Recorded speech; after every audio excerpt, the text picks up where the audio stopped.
in questo nuovissimo video. Oggi abbiamo qui una scatola molto anonima, una scatola tipo marrone. E niente, questa scatola presenta il mouse del gaming, ok, non so se vedete. Non fate caso che la scatola è tutta rovinata, ma i cretini del mio compagno che fa parte dei fulminati si è scritto la dedica, quindi una scatola molto normale, insomma. Qui c'è il mouse e niente, adesso andiamo ad aprire.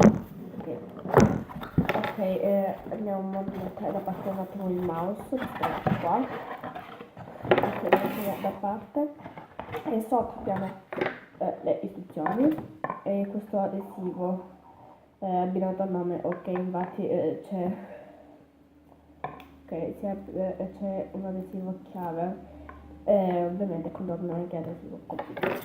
Vabbè, andiamo da parte la scatola, se mai ci riuscirò.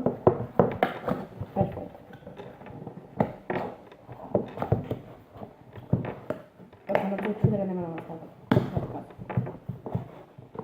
Perfetto, quindi mettiamo da parte e parliamo di questo mouse da gaming semi-professionale, che per il rapporto questo è davvero un mouse spettacolare. Infatti è costato solo 10 euro, abbiamo un cavo lungo 1,40 m, qui cioè 140 cm, ed è, non so se lo vedete da qua, è rilegato insomma su se stesso, quindi è davvero difficile da rompere. Infatti anche al tatto è molto bello da sentire. Quindi ho questo mouse che non è una vera e propria plastica, ma sì, è una plastica.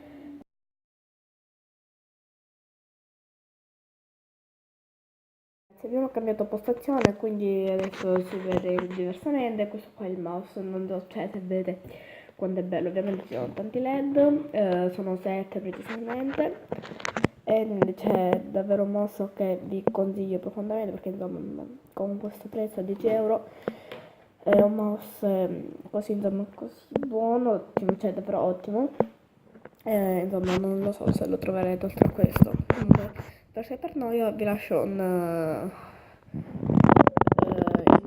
per acquistarlo in descrizione. Se vi avete acquistato non ve lo consiglio, è davvero molto buono. Qui la panoramica, come vedete al buio non si vede, comunque insomma